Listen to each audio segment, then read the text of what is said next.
Hey there, hope you're doing great today. So in today's quick video, I will share with you 5 quick tips that I have found helpful during my investment journey on vetting funds or investing through funds.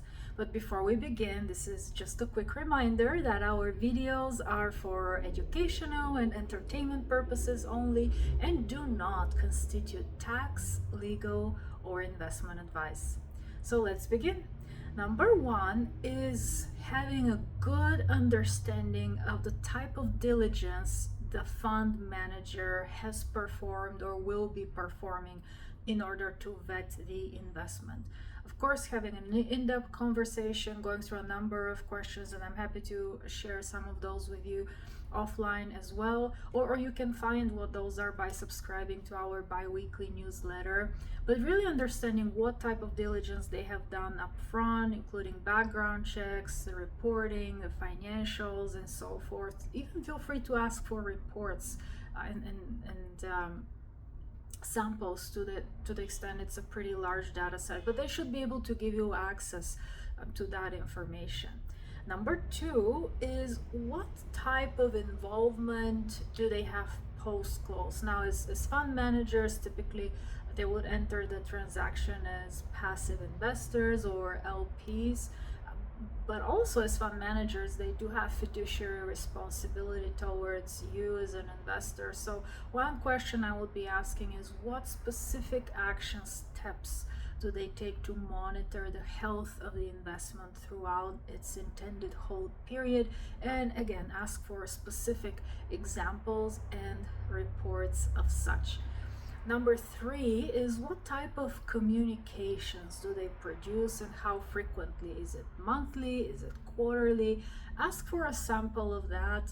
Ask for a sample of any communications that perhaps they receive from the sponsor. Now, in theory, that should be the same because they're passive investors, but to the extent they receive any additional or enhanced information or have additional access to the sponsor, that would be helpful to know.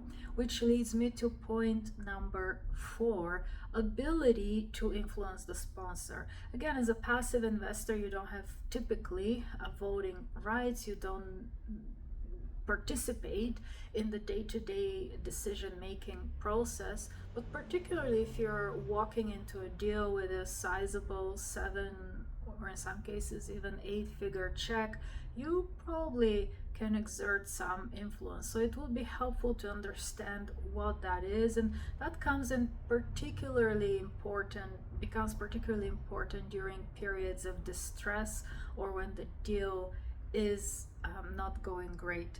And number 5, now you won't frequently see that, but it's understanding how their fund is being funded, right? Is it through all equity investors, or is there some leverage perhaps involved? And that may become more common in debt funds, for example, but it is important to know the source of funds coming into that fund, and of course, those will be deployed into a number of deals later on, but having that understanding. As a bonus tip, of course, it's always helpful to know upfront what type of fund is it. Is it a blind fund? Is it a deal specific fund? And we actually wrote a pretty extensive article on that, so I'm happy to share a copy with you as well. So we hope you found the 5 quick tips to vet a fund helpful today. And if you did, please like, share, and subscribe. And I'll see you in our next video.